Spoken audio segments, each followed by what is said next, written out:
अपनी यात्रा के दौरान अमृतफल पुस्तक पढ़ रही थी। अमृतफल के कारण मोहभंग के बाद राजा भर्तृहरि अपना राजमहल और राजपाट छोड़कर भ्रमण पर निकल गए थे, सत्य की खोज में। उनकी यात्रा के दौरान उनको कई अनुभूतियां हुई। उसी यात्रा के दौरान उनकी मुलाकात महातांत्रिक उद्दाल भट्ट से हुई।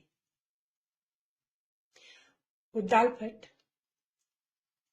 राजा भर्तृहरि का परिचय तो नहीं जानते थे, लेकिन उन्होंने राजा के कपाल में उनकी नियति को देख लिया था। उन्होंने भर्तृहरि को कहा कि ये तुम्हारी नियति में स्पष्ट है, या तो तुम महाराज बनोगे या फिर महायोगी। अपनी सारी सिद्धियों को दान करने के लिए उद्दाल भट्ट एक सुपात्र के संधान में थे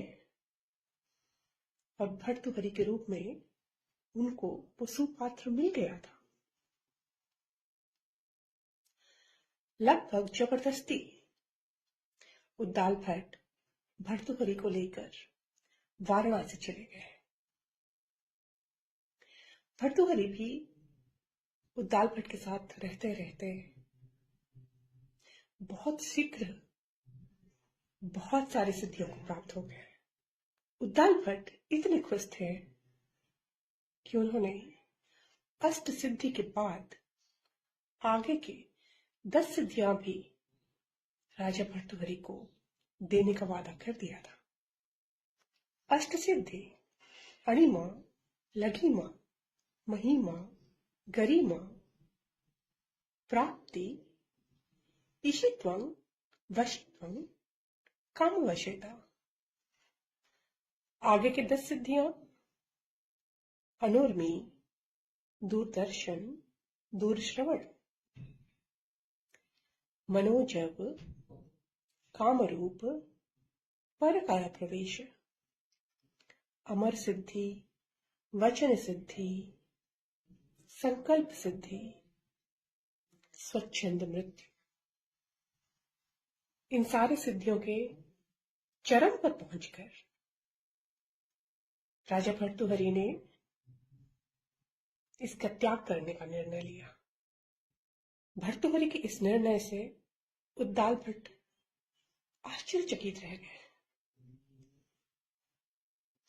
जब उन्होंने भर्तृहरि को इसका कारण पूछा, भर्तृहरि ने कहा, ये सारी सिद्धियां अपनी जगह ठीक है, लेकिन ततः किम, फिर भी क्या? यही बोलकर राजा भर्तृहरि आगे निकल गए। अगर सत्य का रास्ता यही है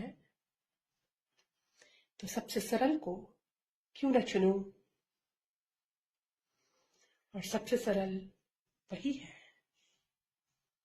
उस परमात्मा के सामने आत्मसमर्पण, संपूर्ण समर्पण।